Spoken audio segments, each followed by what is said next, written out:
Police union suggests work slowdown after NYP officer is fired in Eric Garner's death. A Ferguson effect argument says a pullback in police action can lead to a rise in crime. Experts say there's little evidence of that. The dismissal of the New York police officer whose chokehold contributed to the 2014 death of Eric Garner was met with forceful rebuke from the police union's top leader, who sent a strong message to its 24,000 rank-and-file members. We are urging all New York City police officers to proceed with the utmost caution in this new reality, in which they may be deemed reckless just for doing their job. Patrick Lynch, the longtime president of the Police Benevolent Association, said Monday after a veteran officer, Daniel Pantaleo, was fired. We will uphold our oath, but we cannot and will not do so needlessly jeopardizing our careers and personal safety, he added. It was a warning to the public as well, criminologists say, with Lynch alluding to the Ferguson effect argument, in which police pull back on acting, leading to a work slowdown because of criticism or administrative decisions perceived to endanger their well-being on the streets. Last month, another New York police union, the Sergeants Benevolent Association, tweeted a news report that 2 police officers had to stand stoically as a subway rider berated them. Pantaleo effect once again. Incidents like this are becoming an epidemic in NYPD. Why?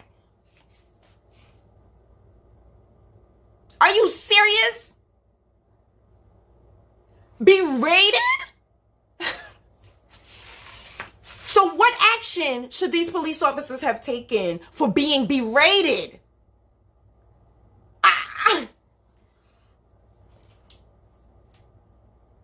I don't know. Lord have mercy. Are y'all serious? You go around killing people. Certain ones, not all of y'all, but y'all go around killing people, and you mad because somebody is talking to you in a way that you don't like?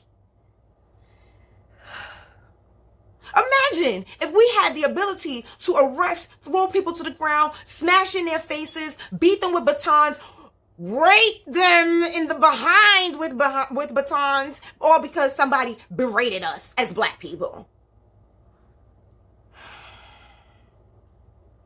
But any suggestion that crime will spike as a result of officers being more selective in how they respond isn't borne out in a recent data, said Richard Rosenfeld, a criminologist at the University of Missouri, St. Louis.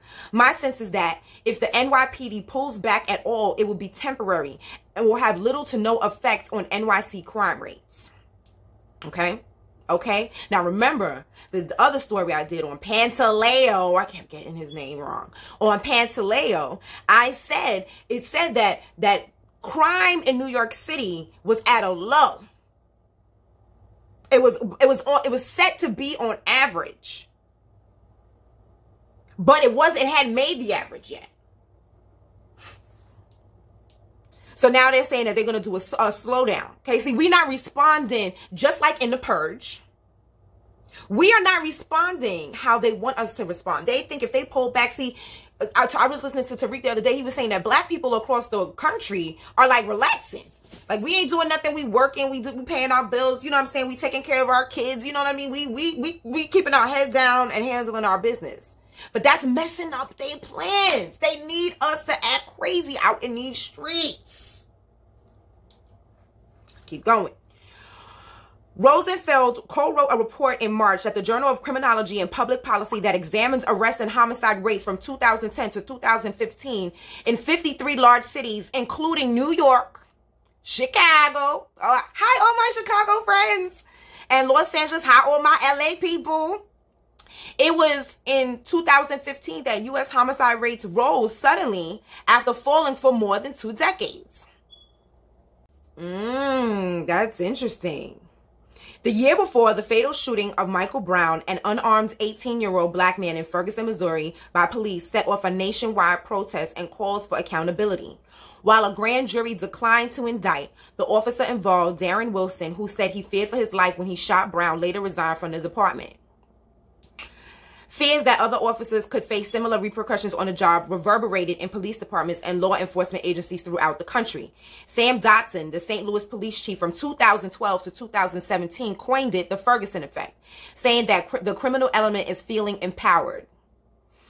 Rahm Emanuel, who was the mayor of Chicago when murders in the city climbed from 12.5% in 2014 to 2015, reportedly told Attorney General Loretta Lynch in 2015 that we have allowed our police department to get fetal, and it's having a direct consequence.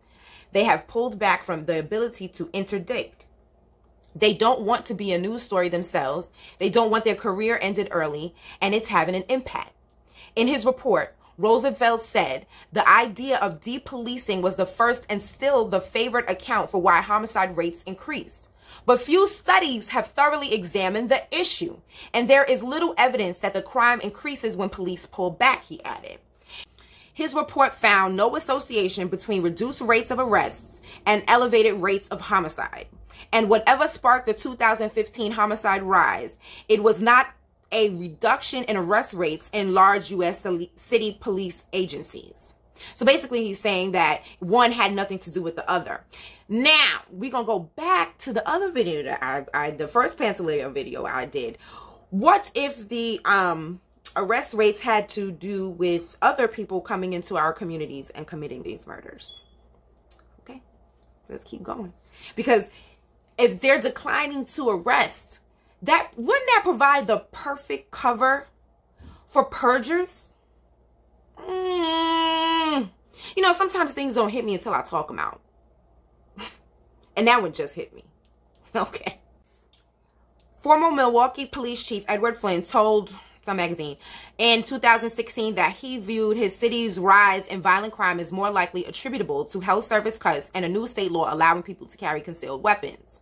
Last year, New York City was one of the safest big cities in the nation, with the overall murder and violent crime rates decreasing, continuing a nearly 3-decade-long trend, according to the NYPD. The New York Daily News reported last month that the city's of 8.6 million is on track to see its lowest number of homicides since the 1950s. Although shootings increased 7% in the first half of 2019 compared with the same period of 2018. Observers say this positive trend isn't the result of police cracking down more heavily in recent years, because stop and frisk ended. If anything, the NYPD has deliberately been seeking to do less low-level enforcement, fewer stops, fewer frisks, arrest fewer people, replace arrest with tickets and citation, and as any good agency always does, minimize the use of force, says David Kennedy, a professor at John Jay College of Criminal Justice and director of National Network for Safe Communities, which seeks to reduce violence and strengthen trust with the police. The NYPD's been quite successful on doing that, Kennedy said. The police union has had a fraught relationship with the city's leadership before. In 2014, officers began turning their backs on Mayor Bill de Blasio in protest after the deadly shooting of 2 officers as they sat in their patrol car. At the time, Lynch blasted de Blasio, blah, blah, blah, blah, blah. We don't want to hear about poor Bill de Blasio. Now, with all that being said, look at what's happening in Brownsville. I got this footage from Anthony Bedford.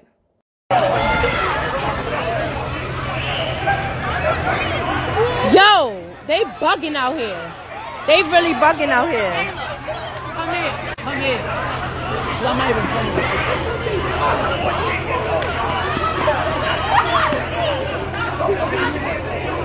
I ain't come over here disrespectful. Excuse me. Clear the sidewalk, guys. Thank you. I'm getting a lawful order to disperse and clear the sidewalk. Good night. Take care. Yep, we're not doing that today. Good night. Good night.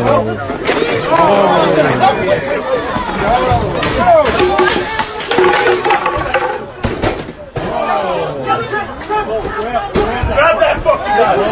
Go in there. Oh,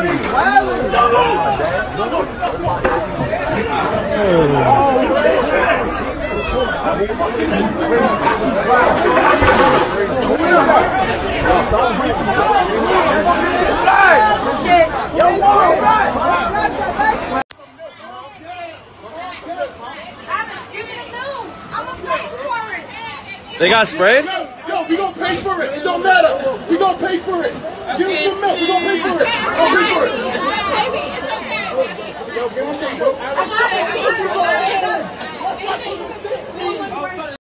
You all right? What happened? You got sprayed? By the cops? I'm out of here, bro. Thank you.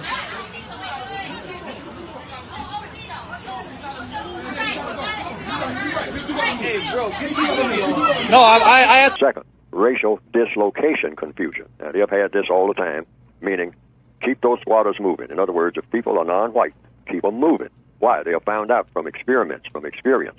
Okay. That if you keep people moving all the time, they are not stable. Okay. They're trying to find a place where they can go, where no one is trying to harm them. Right. Okay. Right? Also, dislocation means you have your things sitting out on the sidewalk. Okay. All right? Now, you might have done that about 3 years before then. See, the white supremacists, when it comes to black people, keep those black people moving. People moving. What's the third thing?